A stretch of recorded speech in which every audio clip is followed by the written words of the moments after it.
He is, God. He has got so much damn potential.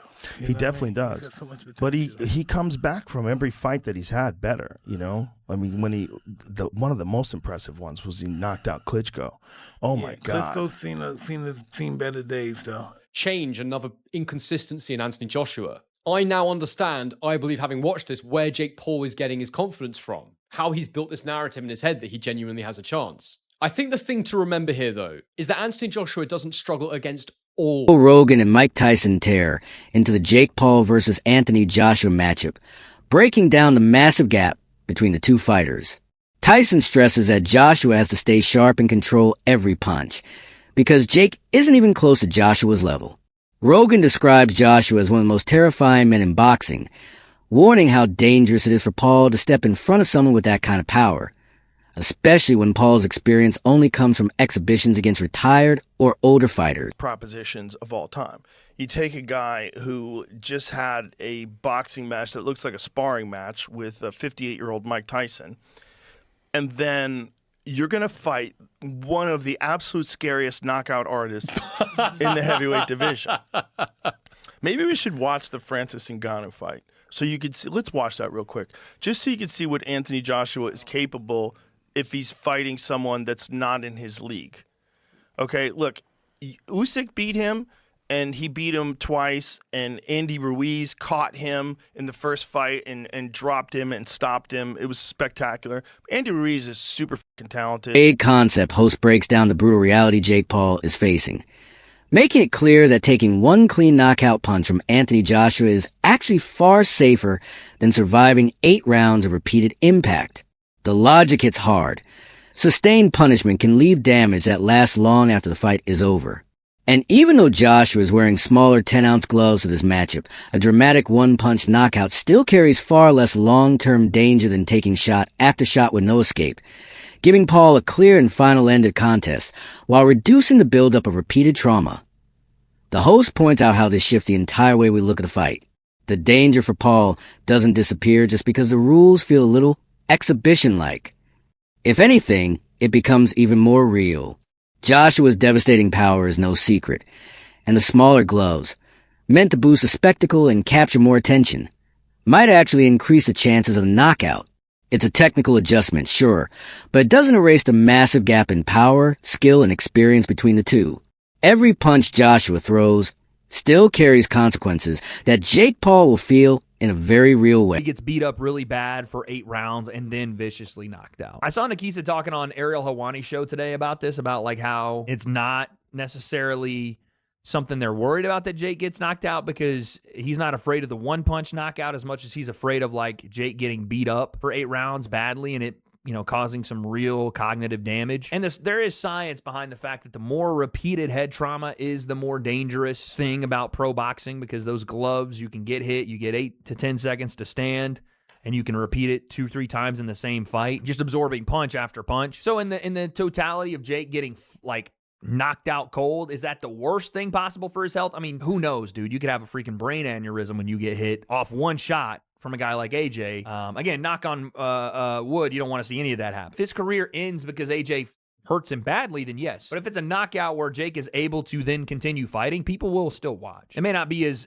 big as the AJ fight, but he still has an opportunity to make money in boxing. Again, the only way it wouldn't be the case is if Jake got like permanently injured from this fight, which is part of the reason that they take this fight, is because Jake doesn't really have anything to lose here outside of, again, the bodily harm. You know, you fight a guy like Tommy Fury again, which I want to see, I think is more competitive, but doesn't bring the eyes that AJ does. So again, this is the entertainment business, and these Netflix fights are made for a massive audience. But you lose to Tommy Fury again, even by decision, that deflates Jake more than a knockout from Anthony Joshua. A loss to KSI deflates Jake more than a loss to Anthony Joshua. This is a perfect, even if Jake would have gotten just schooled by Gervonta. Kisabedarian lays out the cold, calculated reason Joshua was chosen to face Jake Paul. With Netflix filming the whole thing, the match needed maximum visual and narrative punch. Organizers weighed fighter profiles, media draw, and what the audience expects, and Joshua checked every box. He's a world champion with global recognition, the kind of presence that instantly raises the stakes and makes the story impossible to ignore. That star power turns every training session, every decision, and the fight itself into must-see drama for viewers and promotional partners alike.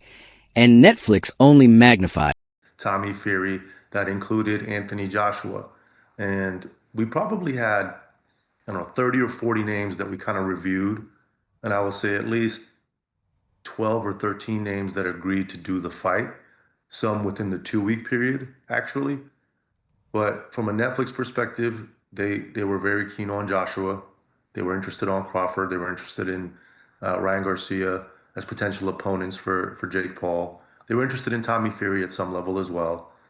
And the one that Jake gravitated towards was Anthony Joshua. Once it became clear Ryan couldn't do the fight as well, Ryan was also something that he was interested in doing. And the deal came together mostly because Jake mentioned this as of March of this year, right? That's the first time he was on a podcast and said, I think I can beat Anthony Joshua. Everyone laughed. At the time, Eddie Hearn said this is another, media attention-seeking moment for Jake Paul. I made it clear then to Eddie and to the media, Jake was serious and we wanted to do it in 2026.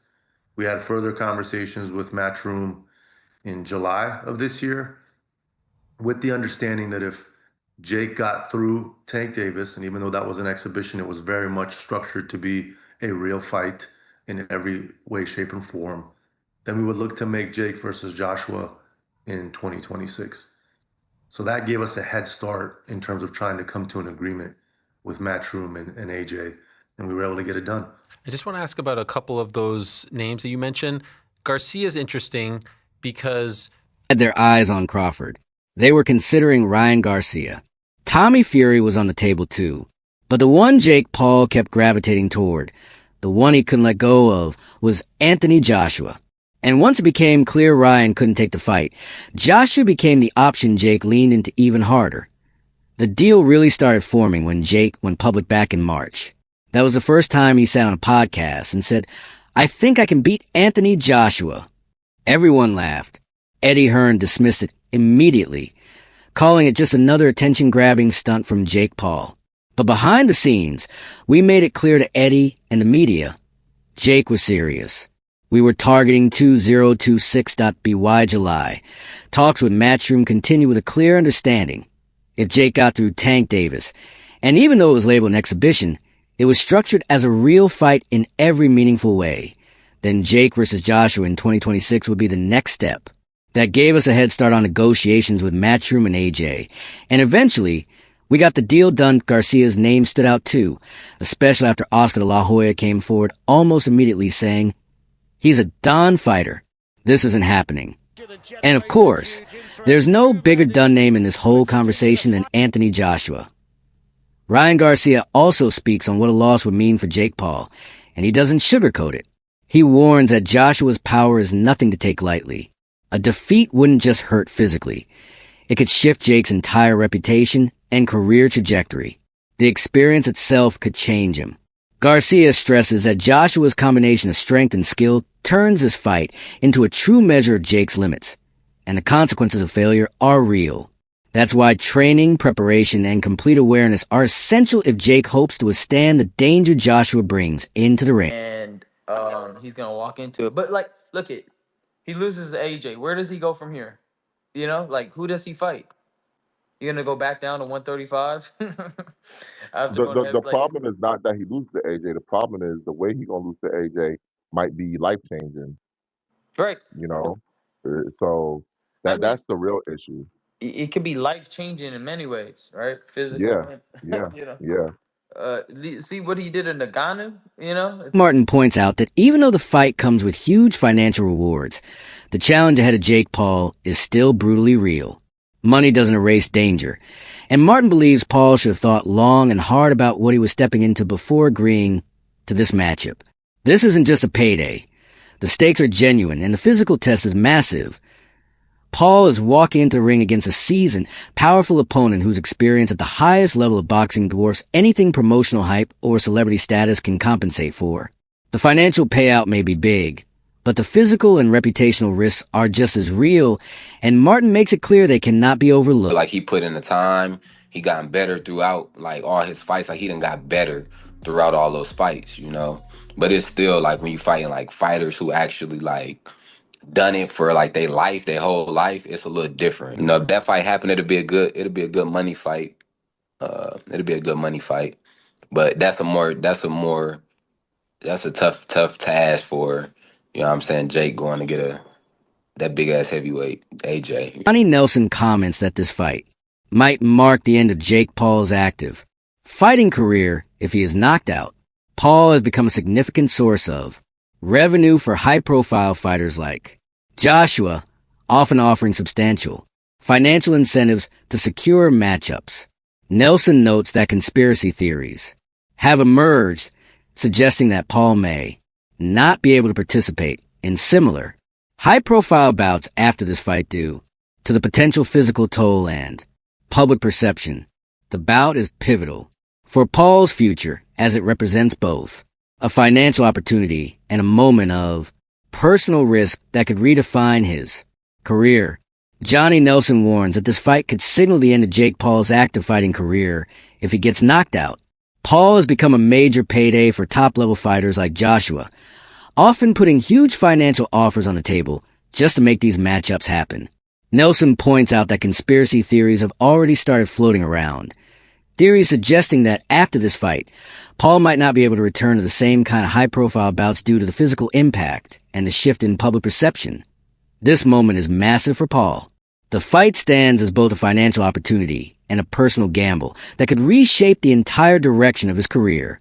It's a crossroads where the reward is big, but the risk is even bigger. If things go wrong, everything could change for to fight Jake Paul. And people that don't like this will probably watch it because they want to see Jake Paul getting knocked out. So what's it say about AJ and what's it say about Jake Paul? I think I was thinking upside down. For AJ, I thought, Mama's cashing out. He's cashing out because he's going down this mimic line. But I thought, in reality, is he? Realistically, he's thinking, you know what? This big mouth YouTuber stroke boxer has the cheek to call me out. I'd be pissed off at that, if I'm honest with you. I'd be upset if I was AJ, thinking, that's disrespect, man. You think you can deal with me? But he didn't. AJ was jovial and he commended Jake Paul's business acumen, saying, we've sat down, the deal's been done. But still, it just leaves an odd taste in your mouth. So as long as AJ gets the job done, and I mean gets the job done, shows his world-class pedigree, and wipes this boy out, then everybody's happy. But how does it enhance his career? The only way it enhances his career is financially. That's it. No other way. There's no props from beating Jake Paul, apart from saying, thank God you shut him up. For Jake Paul now, I got to give this boy props because he now has our attention and the whole world is talking about Jake Paul. I want to say a big thanks to our sponsors, Bet Goodwin, for supporting That Boxing Show. Now, if you're interested in having a little flutter, or as I call it after my dad, Benji's Bets, Bet Goodwin's the place to be. Check out Bet Goodwin using the QR code on the screen. I'm probably all right. I'm probably 90% thinking the fight's going to happen. But I'm struggling. I'm thinking, this boy can't be so stupid. But then you hear a whisper. You hear a whisper that Jake Paul himself might be cashing out. Because the big purses that he's pulling, fighting these has-beens or ex-fighters, they're dropping slowly but surely. So maybe, just maybe, this might be his last fight. Getting in there with Anthony Joshua and getting knocked out. But there's always that conspiracy theory. Are there some contract agreements that can and cannot be done, which will never see the light of day that we don't know about? Well, if you're an ex-fighter and if you like the fight game, you'll see fake. You'll know fake when you see it. So if there's any of that fakery going on with this, pulling a shot, taking it easy, giving man a bit of a breather. I think Martin acknowledges that the fight comes with massive financial upside, but he makes it clear that the money doesn't soften the danger Jake Paul is stepping into. The challenge is real. The risk is real. Paul should have thought long and hard before committing to something this serious. Martin stresses that this isn't just a money fight. It's a physical test with significant stakes. Paul is up against a seasoned, powerful opponent whose experience at the highest level of boxing can't be matched by hype, promotion, or celebrity influence.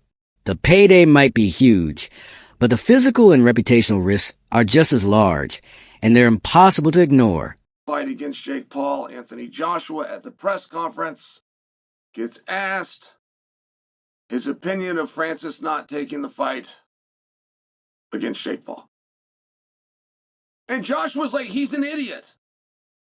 He's an idiot. There is no reason for him to not take this match. I cannot be and am not mad at Francis. I can't be.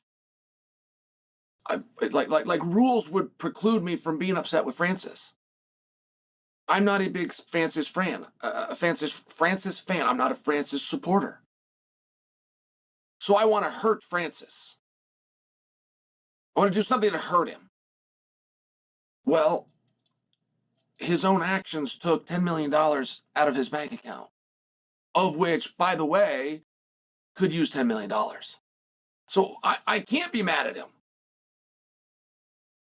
If I teased him and by God, get in there and he go, oh my gosh, I heard Shale and I heard from all the Eagles and what was I thinking? And Joshua's out and this is my chance of redemption. Hey, put me in, Jake.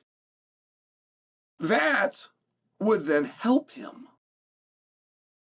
That would be positive for Francis. That would create envy as well as jealousy from outside observers like me.